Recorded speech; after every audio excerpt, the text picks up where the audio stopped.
নমস্কার।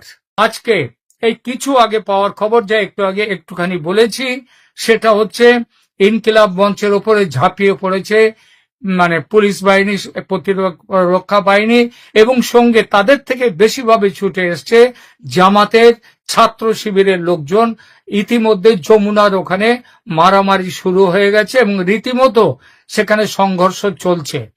12 ফেব্রুয়ারি ভোট।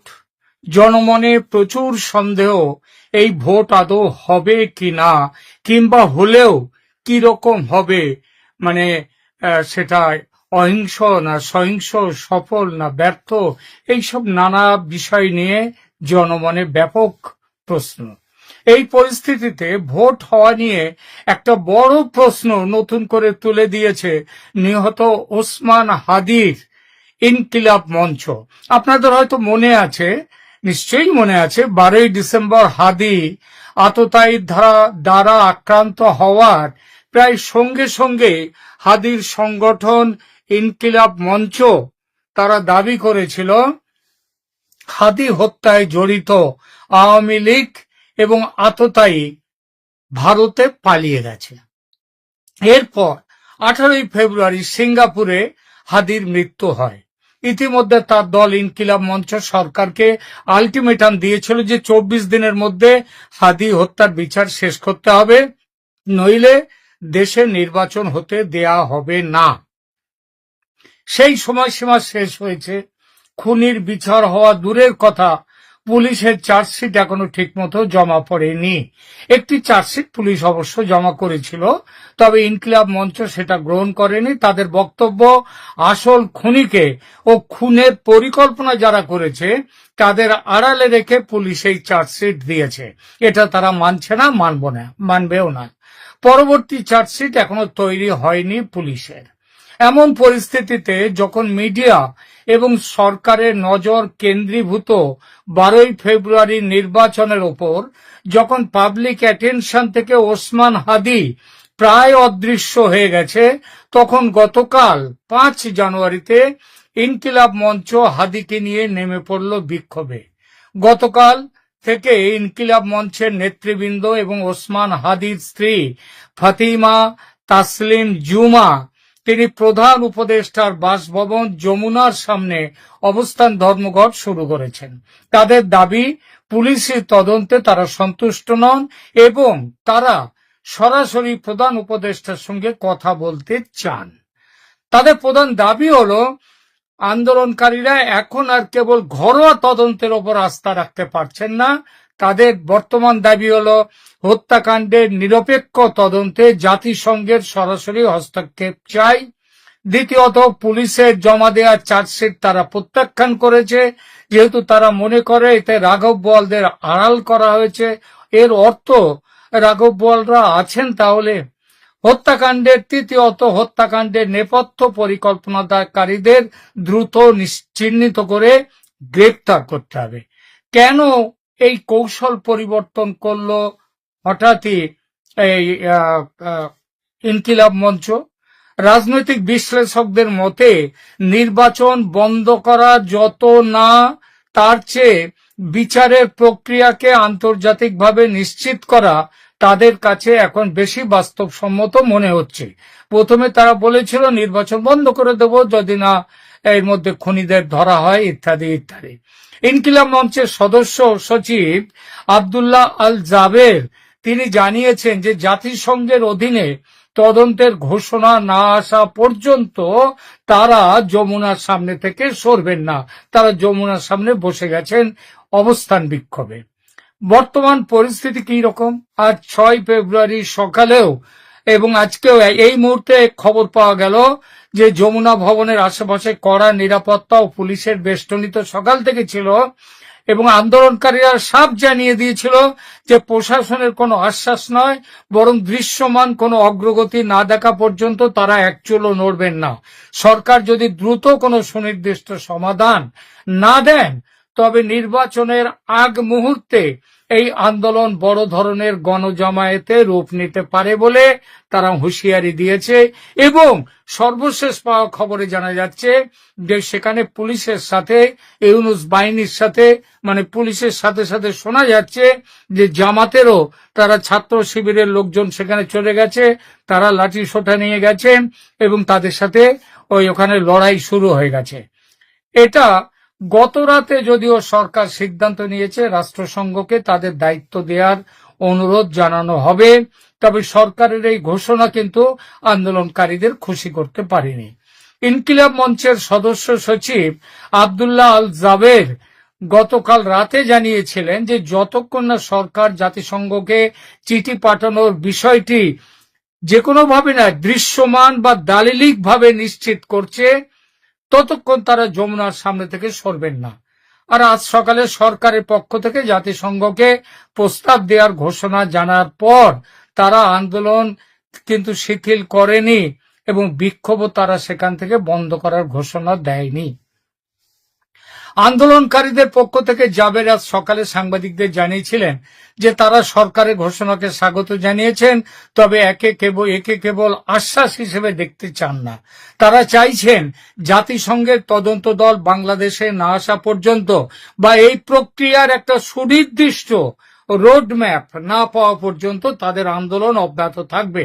অর্থাৎ বিক্ষোভ অবস্থান নির্বাচনের আগে প্রত্যাহার করা হচ্ছে না, বরং নির্বাচনের উত্তেজনার মধ্যে এই তদন্তের বিষয়টি চাপা পড়ে যেতে পারে এবং নির্বাচন হয়ে গেলে বিষয়টা একেবারে ধামাচাপা পড়েও যেতে পারে। এই ভয়ে বিক্ষোভ শুধু যে চলবে তাই নয়, আগামী দিনে আরো জোরালো করে হবে এই বিক্ষোভ। গতকাল পুলিশ কর্তারা আন্দোলনকারী সংখ্যার স্বল্পতা দেখে একটু চুটকি নিয়েছিলেন। জাবেরকে পুলিশ কর্তা বলেন 144 ধারা ভাঙার অপরাধে পুলিশ বাধ্য হয়ে ব্যবস্থা নিতে পারে। জাবের তখন নাকি পাল্টা বলেন লাঠি পেটা করবেন কিংবা জল কামান চালাবেন, এই তো? পুলিশ অফিসার নাকি হেসে জবাব দেন এই কজনের জন্য জল কামান চালানো খরচে পোষাবে না। জাবের তখন পাল্টা বলেন খরচ পোষাতে কত লাখ লোক চাই, কত লোকের জমায়েত চাই সেটা আমাদের বলবেন, 2 ঘন্টার মধ্যে লোক জড়ো করে নিয়ে আসব। এক পর্যায়ে এমনও বলেন জাবের 5 লক্ষ লোক নিয়ে যমুনা, সংসদ ভবন, সেনা ক্যান্টনমেন্ট ঘেরাও করে আমরা আমাদের ক্ষমতা দেখিয়ে দেব। হয়তো এই আলাপে ভয় পেয়েছে সরকার, তাই দ্রুত জাতিসংঘকে দিয়ে তদন্ত প্রস্তাবে রাজি হয়ে গেছে। জাতিসংঘকে কোন দেশের একক হত্যাকাণ্ডের তদন্তে আমন্ত্রণ জানানোর ঘটনা বিরল, অতি বিরল হলেও সরকার পরিস্থিতি শান্ত করতে ইনকিলাব মঞ্চের এই দাবিটি মেনে নিয়েছেন। কিন্তু ভবি ভোলেনি, আগেই বলেছি। হাদির ভক্তরা বিক্ষোভ অব্যাহত রেখেছে।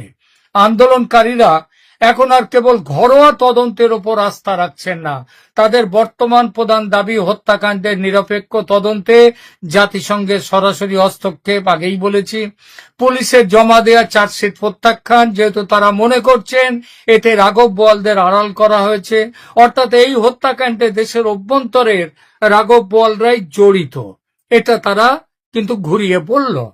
হত্যাকাণ্ডের ঘাতক ভারতে আছে কিনা সে প্রশ্ন এখন পেছনে সরিয়ে রেখে ইনকিলাব মঞ্চ এখন চাইছে নেপথ্য পরিকল্পনাকারীদের দ্রুত চিহ্নিত করে গ্রেপ্তার করা, মানে এই নেপথ্য পরিকল্পনাকারীরা দেশেই আছে। আন্দোলনকারীদের মূল যুক্তি হলো বর্তমান রাজনৈতিক বাস্তবতায় দেশীয় তদন্ত সংস্থাগুলো যেমন ডিবি বা সিআইডি এরা প্রভাব মুক্ত হয়ে কাজ করতে পারবে না। তারা মনে করছেন, ইনকিলাব মঞ্চ মনে করছেন এই হত্যাকাণ্ডের পেছনে প্রভাবশালী রাজনৈতিক শক্তি এবং দেশের ভেতরের কোনো বিশেষ গোষ্ঠীর হাত রয়েছে, যাদের নাম পুলিশি তদন্তে এড়িয়ে যাওয়া হবে। আপনাদের হয়তো মনে থাকতে পারে হাদি যখন মারা যান সেই সময় আমি তিনি যখন আহত হন তখন আমি দু তিনটি আমি এপিসোড করেছিলাম এবং সেখানে বলেছিলাম তাকে যারা মেরেছে তারা কিন্তু ওখানেই রয়েছে, তার পরিচিতদের মধ্যে রয়েছে, এই সরকারের মধ্যে রয়েছে, আমি পরিষ্কারভাবে বলেছিলাম। এখন সে এতদিন পরে সে একই কথা ঘুরিয়ে বলছে ইনকিলাব মঞ্চ। তারা বলছে যে পুলিশি তদন্তে যারা জড়িত তারা তাদের নাম এড়িয়ে যাওয়া হতে পারে। এই কথার কি অর্থ দাঁড়ায়?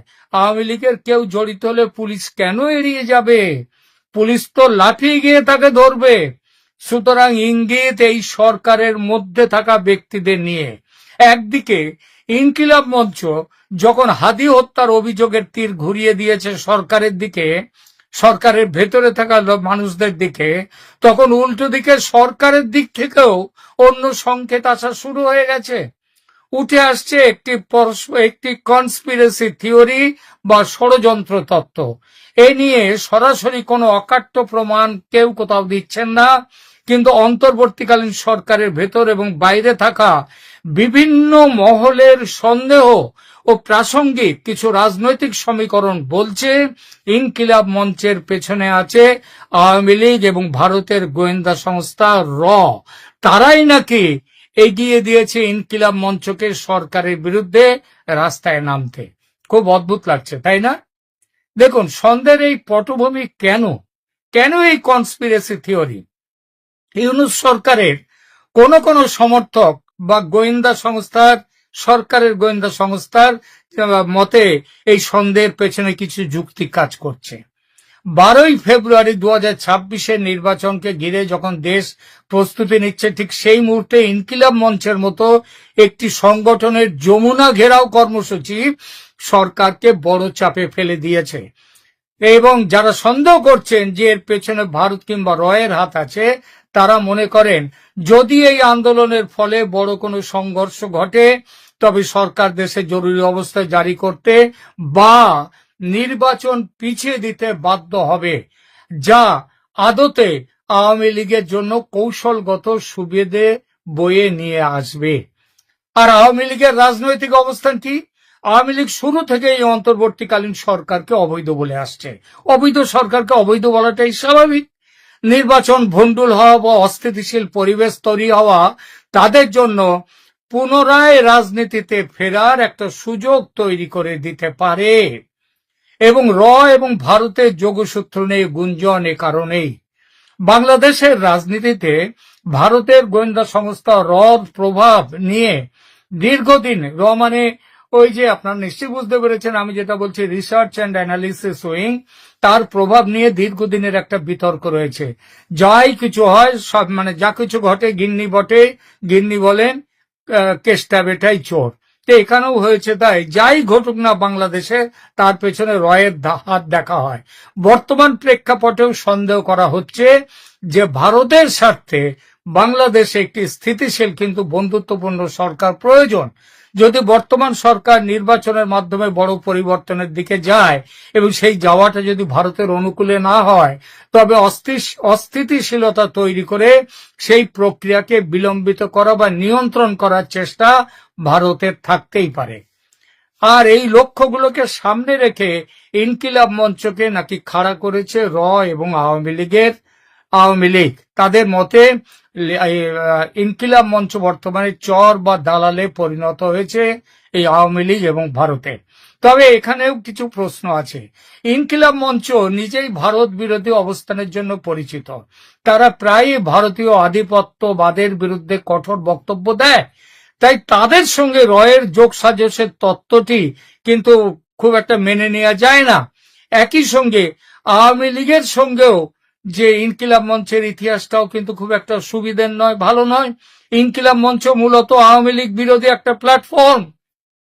তারা জুলাই গণ অভ্যুত্থানে অন্যতম সক্রিয় শক্তি ছিল এবং আওয়ামী লীগকে নিষিদ্ধ করার দাবিতে তারা সোচ্চার ছিল। শরীফ ওসমান হাদি হত্যাকাণ্ডের জন্য তারা সরাসরি আওয়ামী লীগ ও তাদের সহযোগীদের দায়ী করে আসছে। ভারতে খুনির পালাবার কথা তারাই বলেছে। কিন্তু সরকারের তরফ থেকে উপদেষ্টা নাহিদ ইসলাম বা মাহফুজ আলমরা বিভিন্ন সময়ে তৃতীয় পক্ষের ষড়যন্ত্র নিয়ে সতর্ক করেছেন। তবে তারা সুনির্দিষ্টভাবে ইনকিলাব মঞ্চকে আওয়ামী লীগ বা ভারতের এজেন্ট হিসেবে সরাসরি অভিযুক্ত করেননি এখনো। কিন্তু সন্দেহের একটা কাঁটা তাদের কথার মধ্যে আছে এবং সে কাঁটা কিন্তু ইনকিলাব মঞ্চকে লক্ষ্য করেই। মনে রাখতে হবে, হাদি কিন্তু ঢাকা 8 আসন থেকে এনসিপি বা জামাতের বিরুদ্ধে স্বতন্ত্র প্রার্থী হিসেবে লড়াইয়ের প্রস্তুতি নিচ্ছিলেন। এবং এটাও মনে রাখতে হবে, এমন অনেক ঘটনা ইতিহাসে ঘটেছে যে আপাতভাবে প্রচন্ড শত্রুতা, কিন্তু আড়ালে গভীর সম্পর্ক এবং যোগাযোগ থাকে অনেকের মধ্যে। অর্থাৎ আপাত শত্রুতা হয় গোপন সম্পর্ক আড়াল করার জন্য। যেভাবে হাদির হত্যার সঙ্গে সঙ্গে আওয়ামী লীগ ও ভারতকে জড়িয়ে অভিযোগে নেমে পড়েছে ইনকিলাব মঞ্চ প্রমাণ ছাড়াই, তাতে এমন সম্ভাবনা উঠেই যায়। রাজনীতিতে একটি অত্যন্ত গভীর ও জটিল দিক হলো এটা। রাষ্ট্রবিজ্ঞানে একে কি বলে জানেন? একে বলে ফলস ফ্ল্যাগ অপারেশন বা নিয়ন্ত্রিত বিরোধিতা, কন্ট্রোলড অপোজিশন। ওসমান হাদির হত্যাকাণ্ডের পর ইনকিলাব মঞ্চের ভূমিকা নিয়ে যে সন্দেহগুলো জোরালো হচ্ছে তা যুক্তিহীন এমন নয়। প্রথমত, প্রমাণহীন দ্রুত অভিযোগ। হত্যাকাণ্ডের তদন্ত যখন শুরুই হয়নি, সঙ্গে সঙ্গেই প্রায় বলেছে যে এটা ভারত করেছে এবং আওয়ামী লীগ করেছে। তাদেরকে ভারত এবং লীগকে জড়িয়ে আক্রমণাত্মক প্রচারণা চালানো, এটা অনেককে ভাবিয়ে তুলেছে। যদি এটা সত্যি আওয়ামী লীগের কাজ হতো, তবে তারা সাধারণত এ ধরনের চাঞ্চল্যকর খুনের দায় নিতে প্রত্যক্ষভাবে যেভাবে খুন হয়েছে ওইভাবে খুন করতেন না। অভিযোগের তীরের অভিমুখ এমন ভাবে সেট করা হয়েছে যা সাধারণ মানুষের আবেগকে, মানে ভারত বিরোধিতাকে খুব সহজে উস্কে দেয়। সমালোচকরা মনে করেন এটা পরবর্তীকালে একটা কন্ট্যাক্টে আসার, কিংবা হয়তো কন্ট্যাক্ট ততক্ষণে হয়ে গেছে, সেই জন্যই এই জিনিসটা করা হয়েছে, জনমনে একটা অস্থিরতা তৈরির চেষ্টা, এবং এই চেষ্টার মাধ্যমে 12 ফেব্রুয়ারির নির্বাচনকে অনিশ্চিত করে দেয়া। দ্বিতীয়ত, কেন রাগ ইনকিলাব মঞ্চের? কারণ ক্ষমতার মধু ও বঞ্চনার তত্ত্ব। ইনকিলাব মঞ্চ মূলত জুলাই গণ অভ্যুত্থানের মাধ্যমে সামনে আসা একটা শক্তি।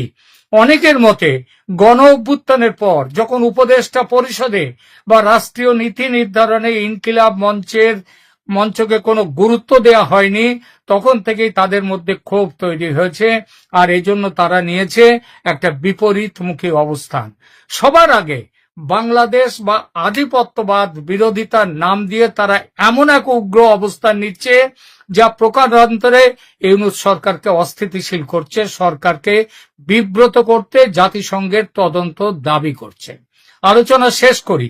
ইনকিলাব মঞ্চ সম্পর্কে উঠে আসা অভিযোগ সত্য নাকি মিথ্যা এটা সহজে বলা যাবে না। তবে সপক্ষে বা বিপক্ষে দুতরফে উঠে আসা দুই অভিযোগের মধ্যে কিন্তু বাস্তবিকতা রয়েছে, ফুৎকারে উড়িয়ে দেওয়ার নয়। আর নয় বলে আজকে এই কিছু আগে পাওয়ার খবর, যা একটুখানি বলেছি, সেটা হচ্ছে ইনকিলাব মঞ্চের উপরে ঝাঁপিয়ে পড়েছে মানে পুলিশ বাহিনী, প্রতিরক্ষা বাহিনী, এবং সঙ্গে তাদের থেকে বেশিভাবে ছুটে এসছে জামাতের ছাত্র শিবিরের লোকজন।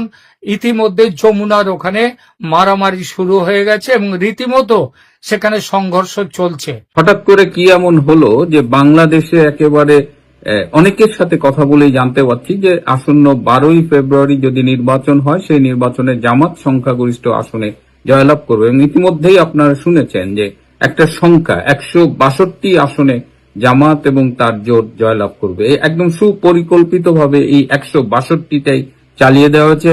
হ্যাঁ, পার্লামেন্টের কথা অনেকে বলছেন যে বিএনপিকেও কাছাকাছি 130 বা এরকম আসনে জয়লাভ করানো হবে, যার ফলে একটা খুব স্ট্রং ঝুলন্ত পার্লামেন্ট হয়, কেউ একক সংখ্যাগরিষ্ঠ না পায়।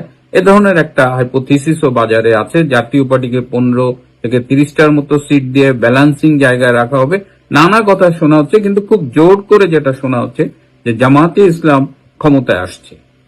কিছু ন্যারেটিভ শুনলেই বোঝা যায়, যেমন বলা হচ্ছে যে আওয়ামী লীগকে দেখেছি গত 17 মাস এবং তার আগে 2001 থেকে 2006 কিংবা তারও আগে আমরা বিএনপিকে দেখেছি, এবার জামাতকে দেখেন। এবং আওয়ামী লীগের বিরুদ্ধে তো অভিযোগের শেষ নাই, বিএনপির বিরুদ্ধে অনেক অভিযোগ, এবং বিএনপি 17 মাসে যে পারফরমেন্স দেখিয়েছে, সন্ত্রাস, চাঁদাবাজি, খুন, ধর্ষণ, তাতে আর 2001 সাল পর্যন্ত ফিরে যাওয়ার দরকার নেই। সুতরাং এই সুযোগে জামাত বলছে, এবং জামাত ঘরে ঘরে যাচ্ছে, বাড়িতে বাড়িতে গিয়ে তারা নারী ভোটারদের এনআইডি কার্ডের তথ্য সংগ্রহ করছে, এবং অত্যন্ত পরিকল্পিতভাবেই জামাত এগোচ্ছে।